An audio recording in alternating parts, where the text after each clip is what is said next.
पूर्व आयुक्त वेद प्रकाश जी द्वारा रचित एक किताब जबलपुर मॉडल, जो उनके 5 वर्ष जबलपुर शहर में आयुक्त रहते हुए अनुभव है और विजन जबलपुर है उनके दिमाग में जो है, उसको लेकर उन्होंने आज यहाँ पर दिया। उस किताब का विमोचन किया सभी लोगों ने।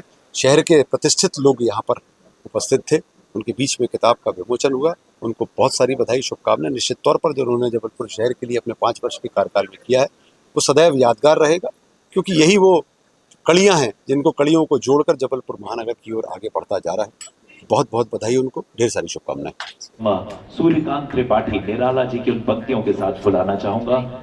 नर जीवन के स्वार्थ सकल बलि हो तेरे चरणों पर, मां मेरे श्रम सिंचित सफल। जीवन के रथ पर चढ़कर सदा मृत्यु पथ पर बढ़कर, महाकाल के खरतर शर सह सकूं, मुझे तू कर दृढ़तर। नर जीवन के स्वार्थ सकल बलि हो तेरे चरणों पर। कृपया जोरदार करतल ध्वनियों के साथ स्वागत कीजिए आदरणीय बोल साहब। धन्यवाद। महानगर जबलपुर के प्रथम नागरिक माननीय जगत प्रसाद अन्नू जी अपनी वाणी से और अपने लेखन से जिन्होंने अपना एक जबरदस्त स्थान बनाया है, न केवल इस महानगर में अपितु प्रदेश में, देश में। ऐसे हम सबके बीच में उपस्थित वरिष्ठ पत्रकार आदरणीय रविंद्र वाजपेयी जी, नगर निगम के अध्यक्ष आदरणीय रिंकू बिज जी, और जिनके कारण और जिनकी पुस्तक के कारण आज यहां सभागृह हाउसफुल हुआ है। एक भी शायद सीट खाली नहीं है। ऐसे हमारे सबके प्रिय वेद प्रकाश जी और जबलपुर पर प्रेम करने वाले आप और हम सब, आप भाइयों बहनों, इस पुस्तक की जो शुरुआत है, प्रारंभ है, उसका एक वाक्य बड़ा अच्छा है। पहला ही वाक्य है, हर शहर एक सामान्य आदमी की शक्ल में रहता है। जबलपुर की आबो हवा को मध्य प्रदेश की सर्वश्रेष्ठ आबो हवा का खिताब दिलाने वाले महापौर परम आदरणीय श्री जगत बहादुर सिंह अन्नू जी का करतल ध्वनियों के साथ स्वागत कीजिए।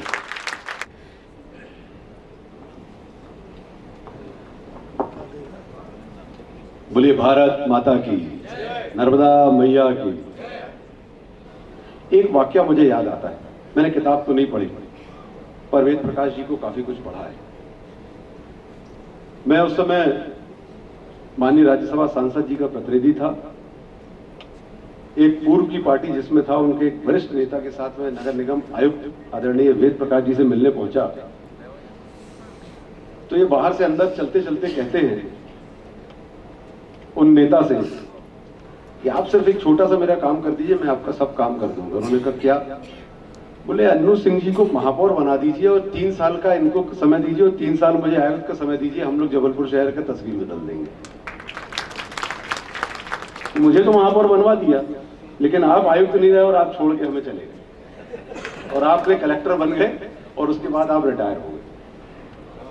मैं चाहता हूं कि अगर सरकार ऐसा कुछ कर सकती हो और आपकी इच्छा हो और संविदा में आप आ सकते हैं, तो आपको फिर आना चाहिए तो कम से कम 3 साल और जबलपुर शहर के लिए काम करना चाहिए।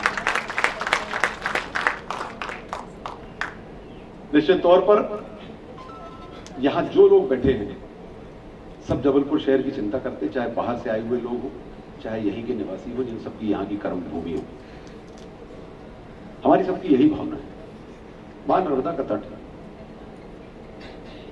जवाली ऋषि की तपोभूमि है। बड़ी बड़ी हस्तियां आप सब जानते हैं किन्होंने यहां जन्म लिया, किन्होंने यहां पर अपने कर्मभूमि बनाई और किस तरीके से जबलपुर शहर को आगे बढ़ाया और नाम दिया पूरे विश्व में। बहुत सारे मामलों में मैं नहीं मानता कि इंदौर और भोपाल हमसे आगे। जो पब्लिक के बीच के अंदर की बॉन्डिंग है, वो जबलपुर से बेहतर कहीं नहीं है। मैं इंदौर और भोपाल को अपने से बहुत पीछे मानता हूं। अगर किसी एक व्यक्ति को एक मोहल्ले में तकलीफ जाती है तो पूरा मोहल्ला खड़ा हो जाए, ये कल्चर आज भी हमारे शहर में है। कुटुंब की जो व्यवस्था हम लोगों ने देखी है, परिवार की, खानदान की जो व्यवस्था हम लोगों ने देखी है, आज भी जबलपुर में बहुत सारे परिवारों में जीवित है, लेकिन आप इंदौर और भोपाल जाएंगे तो वो आपको देखने के लिए नहीं मिलेगा। हमारे पास मां नर्मदा है, हमारे पास निश्चित तौर पर ईश्वरीय देन हमारी बहुत बड़ी है, हमको बहुत कुछ मिला है, लेकिन कम और ज्यादा हम लोगों ने उसको मेंटेन भी रखा है। मां नर्मदा हमारे पास एशिया का सबसे बड़ा शहर वन, नगर वन हमारे पास है, डुमना नेचर पार्क के रूप में। बहुत सारी ऐसी आस्था के हमारे केंद्र हैं जो आपको इंदौर और भोपाल में नहीं मिलेंगे, वो जबलपुर शहर में मिलेंगे आपको। मेरा ऐसा मानना है बहुत ही समृद्धशाली शहर है और यहां सब कुछ है। हां, बात अगर इंफ्रास्ट्रक्चर की है जिसमें हम उनसे पीछे होते हैं, और अवेयरनेस की बात भी आती है। प्रशांत पॉल साहब ने कहा, कहने का अर्थ यही था कि सिर्फ सरकारें सब कुछ नहीं कर सकती, उसमें आम जनों को, आम नागरिकों को आगे आना पड़ेगा और कंधे से कंधा मिलाकर जब साथ देंगे तो गति तेज हो जाएगी और हमारा शहर बहुत जल्दी शहर बहुत जल्दी आगे बढ़ जाएगा। सबका सामूहिक प्रयास जो होगा वो हमारे शहर को बहुत तेजी से आगे ले जाएगा। वेद प्रकाश जी आयुक्त थे, मंत्री जी का फोन आया, मैं सामने बैठा हुआ था, उन्होंने वहां से कुछ कहा कि ऐसा ऐसा कर दीजिए। इन्होंने 30 सेकंड से 1 मिनट सुना, उसके बाद कहा कि मंत्री जी आपसे आग्रह है कि जो काम हो रहा है वो काम होगा, आपको अपना काम पता है और मुझे मेरा काम पता है। ये आयुक्त थे नगर निगम। आपने अपने संस्मरण में ये सब नहीं लिखा होगा और मैं खुले मंच पे यहां बोल रहा हूं।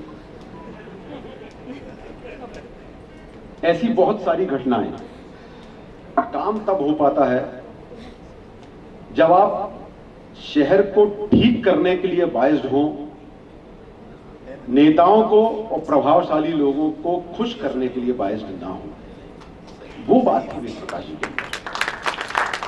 शहर को ठीक करना है तो हम सिर्फ शहर को ठीक करने के लिए बाइज्ड है, इसके अलावा हमारे पास कोई काम नहीं। अगर कोई व्यक्ति सामने से अच्छे काम करने में रुकावट बनता है तो स्पष्ट तौर पे कहते थे कि नहीं, ये संभव नहीं है, आप अपना काम करिए, मैं अपना काम करूंगा। सामान्य तौर पे प्रशासनिक लोग इतनी हिम्मत नहीं जुटा पाते और ऐसा काम नहीं कर पाते, इसलिए 5 साल रुक भी नहीं पाते और अपना काम भी नहीं कर पाते। आपको बहुत बहुत बधाई है, आपका भविष्य खूब उज्जवल हो और रहेगा, इसलिए रहेगा कि आप भगवान के भेजे हुए नुमाइंदे हैं। जब कोई व्यक्ति सांस्कृतिक धरोहर को बचाता है, अपने जीवन के मूल्यों को बरकरार करके रखता है, जो दायित्व मिला है उस दायित्व का निर्वहन बहुत ईमानदारी से करता है, वो आध्यात्मिक क्षेत्र में भी काम करता है और बहुत धार्मिक भी होता है, और मां नर्मदा में के तट पे बसने का निश्चय करता है, तो निश्चित तौर पर जो व्यक्तित्व होता है उस व्यक्ति का, वो अपने आप में इतना शानदार होता है कि वो आप जैसा निखर कर आता है और आप जैसा सामने आता है। मैंने बहुत करीब से आपको देखा, किताब निश्चित तौर पे पढ़ूंगा, बहुत कुछ हम लोगों को सीखने करने को मिलेगा।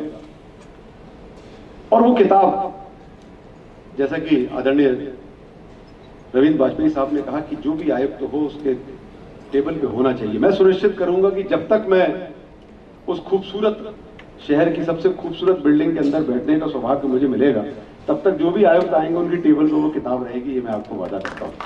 रहना चाहिए, तो एक हमारे टेबल पे भी रहेगी, हमारे रिंकू भैया के टेबल पे भी रहेगी, और उससे जितना जो कुछ सीखने मिलेगा हम लोग सीखेंगे। हम लोगों की एक सलाहकार समिति भी है, थिंक जबलपुर का एक टीम भी है हमारा, जो इंटरनल अभी काम कर रहे हैं, उसमें 7-8 लोग हैं, उसमें वेद प्रकाश जी भी हैं, और हम लोग सब मिलकर कोशिश कर रहे हैं कि जबलपुर का एक विजन डॉक्यूमेंट तैयार करें। उसमें 7-8 लोगों के नाम आज मैं यहाँ नहीं ले रहा हूँ, पर वो हम लोग प्रयासरत हैं कि एक डॉक्यूमेंट बन के हम लोगों को आने वाले 3-4-6 महीने के अंदर मिल जाए, जिसपे हम लोग थोड़ा सा काम हुआ है पर बहुत ज्यादा काम नहीं हुआ है, पर काम आगे थिंक जबलपुर के नाम से हम लोग निश्चित तौर पे कर रहे हैं, निश्चित तौर पे करेंगे। जबलपुर शहर ने कुछ वर्षों में, 10 से 15 वर्षों में बहुत तरक्की की है, बहुत उन्नति की है। पहले निश्चित तौर पे हम लोग एक गांव के रूप में जाने जाते थे और गांव की जैसी स्थितियां थी भी हमारे पास, आज नहीं थी। जबलपुर शहर पूरे देश का पहला शहर है जो ये ताल ठोक के कह सकता, जो एनजीटी ने प्रमाणित करके हाईकोर्ट में भी उसको पेश की है पूरी रिपोर्ट, जो ये कहती है कि जबलपुर शहर में गंदे नाले का पानी अब स्वच्छ और साफ होकर मिलता है। गंदे नाले का पानी मां नर्मदा में नहीं मिलता है। देश का पहला शहर है, और कोई शहर नहीं है पूरे देश में, ना मां गंगा में, ना मां नर्मदा में, ना कहीं और। ये हम सबके लिए बहुत सौभाग्य का विषय है। अगर इंफ्रास्ट्रक्चर की बातें करें तो जो प्रमुख जितनी हमारी सड़कें हैं, मुझे ऐसा लगता है कि बहुत गड्ढे नहीं होंगे आज हमारे शहर में। अगर हम उसको देखें तो पिछले 10 से 15 सालों से हम लोग बहुत अच्छी स्थिति में आ चुके हैं। एयर क्वालिटी में पूरे देश में दूसरा नंबर, मध्य प्रदेश में पहला नंबर। स्वच्छता के मामले में हम लोग बहुत पीछे से 13वें नंबर पे आए और 3 स्टार हमको मिला है। हमारा प्रयास है कि इस बार भी हमको 5 स्टार मिलेगा और हमारी जो रैंकिंग है वो 5 के आसपास आना चाहिए, जिस तरीके से हम लोग काम करने का प्रयास कर रहे हैं। हम तुरंत पुस्तक के विमोचन की ओर बढ़ रहे हैं, समय की सीमा का हम आदर करते हुए, और निवेदन करूंगा कि कृपया पुस्तकों को हमारे मुख्य अतिथि, हमारे विशिष्ट अतिथि, कार्यक्रम के अध्यक्ष एवं समस्त अतिथियों को प्रदान करें।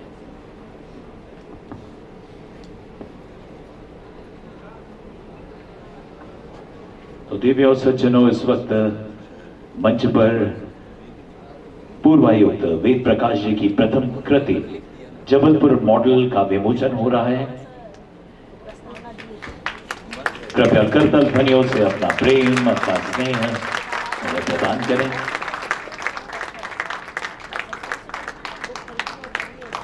आज आदरणीय वेद प्रकाश जी को लोग अपना प्रेम और आदर सम्मानित करने के लिए भी यहां पर हैं।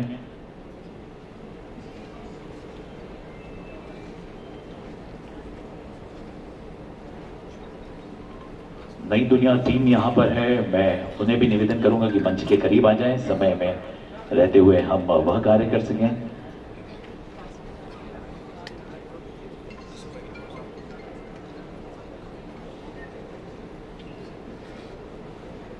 और हमारे बीच में उपस्थित हैं डीसी विनोदिया जी, जो आदरणीय वेद प्रकाश जी के लिए कुछ एक चित्र भी समर्पित करना चाहते हैं। मैं सिर्फ 1 सेकंड में, आप कृपया जल्दी से उनका सम्मान भी कर दें। और ये एक चित्र है वेद प्रकाश जी का, बड़ा बढ़िया। इस वक्त मंच पर टीम नई दुनिया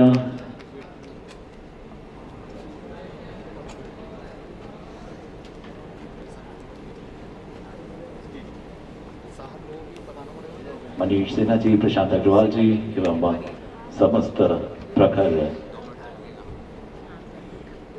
जबलपुर के सेवक, आज नई दुनिया ने वेद प्रकाश जी के समस्त कार्यों को सराहते हुए बढ़िया कॉलम यहां तैयार किया और यहां उनका सम्मान कर रहे हैं।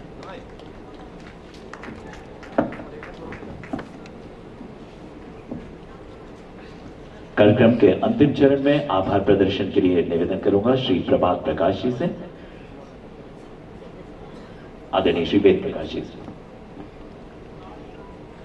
आदरणीय मुख्य अतिथि महोदय और कार्यक्रम के अध्यक्ष महोदय, परमादरणीय प्रशांत पुल जी, परमादरणीय रविंद्र वाजपेयी जी, रिंकू बिज जी, और इस सभागार में उपस्थित सभी अपना दिल न्यौछावर कर देने वाले जबलपुर के सभी स्नेहीगण, आपका बहुत बहुत आभार। और दिल से आप आए और आपने समय दिया, समय नहीं दिया बल्कि ये जबलपुर से जो जुड़ाव है वो हम लोगों को आज एक साथ लाया है। और इस महती कार्य के लिए हम सभी, जैसा सभी ने कहा, प्रयासरत रहेंगे। और वो एक बात जो होती है ना कि जहाँ से शुरू करना होता है इस विश्वास को जीतने की बात, कि हाँ हम बदल के दिखा देंगे, और आओ हम भी बदल रहे हैं इस विश्वास के साथ। बहुत बहुत धन्यवाद। कांग्रेचुलेशन सर जी धन्यवाद। आपकी बुक के लिए और जबलपुर मॉडल के लिए।